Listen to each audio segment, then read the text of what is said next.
ask that? Make sure it's not a computer. Because many of them, it's computers trying to answer you. If you go to some of these big corporations, you're engaging first with a computer who's trying to use a little AI to understand your question and figure out if they can solve it online. How do I know this? I used to design these systems. It's called level 0 support. Doesn't have to touch a warm body. It's the cheapest form of support to provide, so we always try to design it. Because most people, their questions are so basic, so rudimentary, that a computer could answer for them if they just knew how to ask. I'm not that kind of user, so I ask, are you a warm body? Are you a live body? Yes. All right, here's the issue. Your guy's in India. I need to have instructions on how to do this within your software. I can't find any training. I can't find anything online for you guys. I need this instruction set. I had to ask him 3 times, do you have an instruction video on this? Instead of focusing on that, he focused on the, oh, well, we don't have tech support in India. I said, regardless, here's the number, you can check it out regardless. Do you have training on this? We only have chat support and email support. All right, I finally got to lose my cool. I said, this is the 3rd time I'm asking, do you or do you not have any kind of training on this area? No, we do not. Okay, my next question is, how in the world are you guys still in business if this is how you handle tech support? So my response was, to make a point, who do I speak to about getting a refund for my software? He didn't answer my question. Yeah. Comes back and he says, would you like a refund? Isn't that what I just said? And you get to the point saying, is this a machine or is there a warm body at the end of this chat? Yeah. One, it's text, so it's very difficult to communicate. Everything can be misread. And it creates an environment of misset expectation. All I needed was a simple answer question. Open the screen, drop down this, click on this, and you'll find it. That's all I needed. And ended up spending about 20 minutes typing back and forth saying, guys, hello, is there anybody there? Is there anybody there? Because once the problem was identified, he focused on the, oh, well, it's, you're doing the wrong thing. Just answer the question. Right. Just answer the question. So we tend, as a human species, to immediately get defensive. To immediately get defensive. All right, so what are the empathetic ways that we answer a question or a call or an issue that are not focused on ourselves? I know you've had training on this, because I know Brian's doing it, because you're hearing it good, so I know you have training. But think about it, from anything industries. What is the way in which you absorb a negative situation with empathy and diffuse it? Put yourself in their shoes. Put yourself in their shoes. The first thing is to empathize. What are they going through? What are they going through? And so there's often phrases that are used. You have to be careful because they come sound like they're scripted. But the best thing is to just learn how to feel it. And to say, I understand, that sounds very frustrating. I apologize. Let me see what I can do to fix that for you, right? Sometimes I like to repeat their issue just to let them know that I did hear exactly. This is called what? What David just described. In the industry, they call it active listening. If you're truly listening, you say, if I understand what you just said, you went through this and this and this and this. Is that what happened to you? That's another great way to confirm that. And then they'll say yes, or if it wasn't, they'll add a little bit more to it. And that's a great way to start establishing empathetic reaction to them. What about energy level within you? We talked about body language. What's another form of nonverbal communication? Right in between verbal and nonverbal. Tone. The tone of our voice, particularly if it's over the phone, is everything. How many of you have ever done a little acting, been on stage, had some acting training? I had all kinds of classes in drama because those are the ones I wanted to use to get out of other classes. One of the things they teach you on stage is you have to overact a little bit. Why is that? Not on the big screen. Why on stage? People are too far back. People are too far back and they can't see it. They can't see the emotion that you and I see right here. So when you're way back there or way up in the cheap seats, you have to dramatize it. You have to make it a little bit more, the hand expression, the facial expression, or they won't see it. On the phone, it's similar. They need to hear the empathy. They need to hear the tone of your voice. So if you're having a bad day and you bring it to the office, guess who knows about it? Everybody. And a bad day means you haven't forgotten yourself. You haven't forgotten yourself. And I'll teach you another thing that I throw things out to try to make it easy to remember this. How many of you have ever been giving a speech or standing in front of a large crowd and felt that panic come in? Mm-hmm. All right, now, you're probably going to want to throw things at me when I tell you this. But what emotion is that? Fear, grief, or And is fear a selfish emotion or a caring emotion? It's selfish. Yeah. When we are nervous, feeling anxiety, it's because we've turned inward.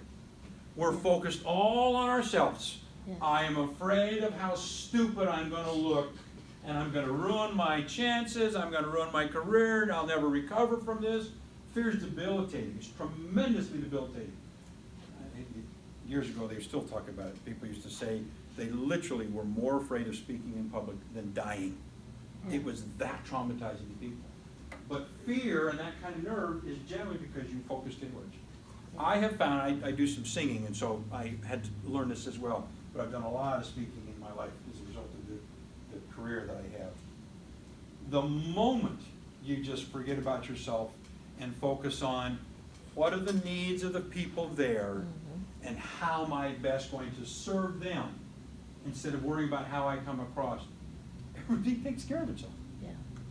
The anxiety goes away, the nerves go away. Instead of standing up in front of somebody saying, well, I really hope I don't do a lousy job and really make a mess of this thing, instead of saying, these people are here for a reason, and they need something, and I'm going to provide it for them.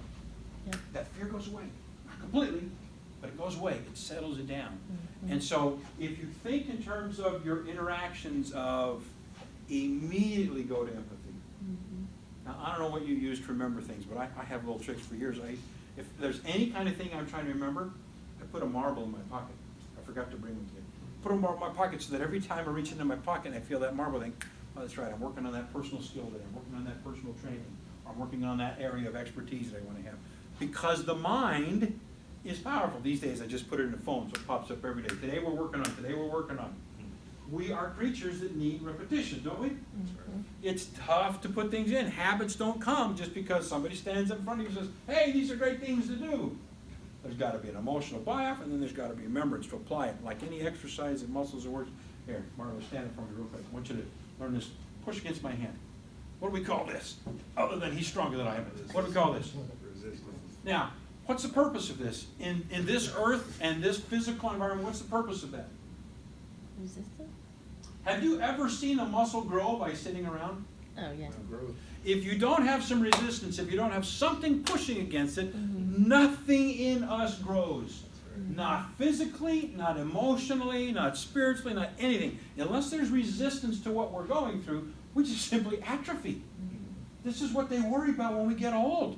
It's because you're not active, you're not doing anything, your mind is not being stimulated, not being challenged. We just die. There's a- Emotionally, spiritually, physically. So, when we're constantly learning, whether it's in this industry, becoming a general manager, moving on to own half of Lynchburg, or taking that next corporate position that you're looking for, right? All of these things play into it. Whether you're dealing with disgruntled employees, disgruntled customers, a disgruntled boss, and how to diffuse a situation, an understanding of empathy, understanding of their expectations. Mhm. And what David said is critical. If we learn to reflect back, and you come to Brian and you say, I expected a queen-size bed, and I got a lumpy double. My reaction shouldn't just be, well, I'm afraid that's all we have. Even if that's the truth, he doesn't want to hear that because it reflected, I don't care. Right. It's not my problem. It's not my hotel. It's not my career. It should be, I'm so sorry. We should have taken care of that. I realize a double bed just isn't what you wanted. Let me see what I can find. Even if I know I can't find anything in the computer, I'm still going to go because maybe something happened. And then I want to look at what are alternatives I can do to show him that I care enough about his experience that I'm going to find something to help solve that. Right? And now, what you do, that's what you need to negotiate with your general manager. You need to have those tools. But the attitude of, I really want you to feel like you're a guest in my home, right? You're a guest in my home. Now, what's the other vulnerability? I want to touch on that. What's the other vulnerability of customers when they come here? Safety is one of them.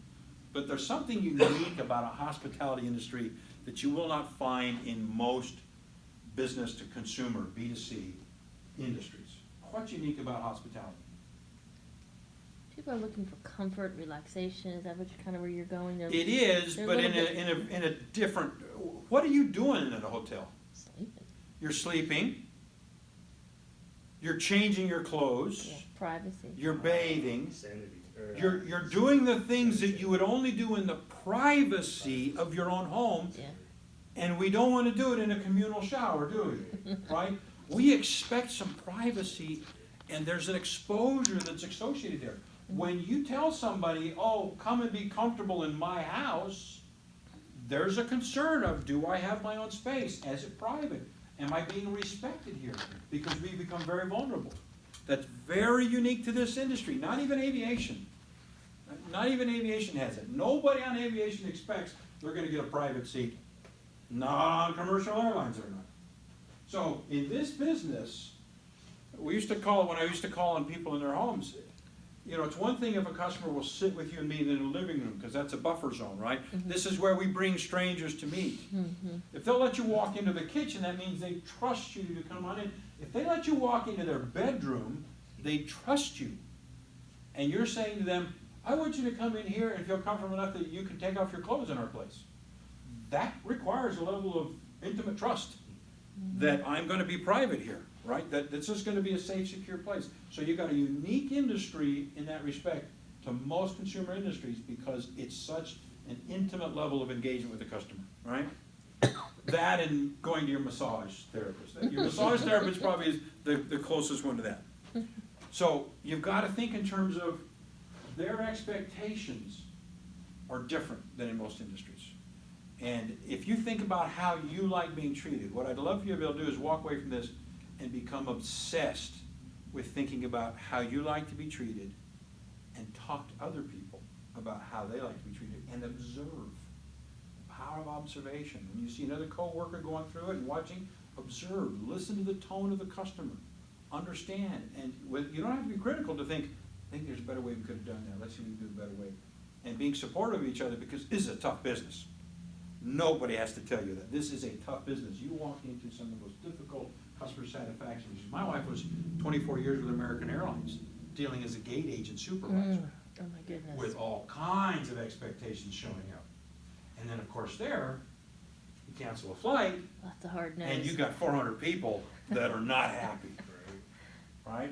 It's a very challenging industry when you're in travel and hospitality because of the expectations that are there. But the only way I found that you get through it is this, what you have on the back here, forgetting yourself. Just forgetting yourself and focus on them. And that's tough to do when the rent's due back home, or you got an exam that you got to get ready for in college, or you know the dog is sick or the kid is sick at the hospital. It's tough to get out of that and focus on them. But I have never seen this not work. Always works. Always comes through. And I've never seen a customer that's appreciated it. Well, I take that back. I found one customer, there was nothing I could do to make her happy. There was just nothing. Even asked the question, what can we do to make this right with you? And what can we do to make this right with you? I just about had it, and I just, Yeah. There's always one you of just those. cut your loss. There's nothing I can do. Yeah. You know, other than, I think she wanted us literally to say, give us everything for free. Well, that was unrealistic, so. Mhm. But you will find, it's rare. It's rare you find a customer that there's nothing you can do. And they're generally just so used to being spoiled in their world that they're not used to anything realistic anyway. But you do everything you can, within reason, because you're a business. And you have to figure out what do you give away, not give away. You know, I used to sit in that, when I was in graduate school. I'd already been with Hewlett Packard 5-6 years. And you get into these little colloquialisms that people think are, you know, the way the world is. And so this professor asked a question. He said, it was my marketing class. He said, somebody tell me, what is the role of marketing? We need to understand, what is the role of marketing? Understanding the customer's needs. See, that's a pretty good answer. In his mind, the role of marketing was customer satisfaction. And I said, I'm sorry, I disagree. It's absolutely, because it has to be, the role of any function within the business has to be to sustain the business. The business is in business for profitability. Your means to that is by providing a service or quality that customers love, and customer satisfaction can be one of the stepping stones. But I said, if you say your objective in marketing is customer satisfaction, you've forgotten why you're in business. And I said, here's the example.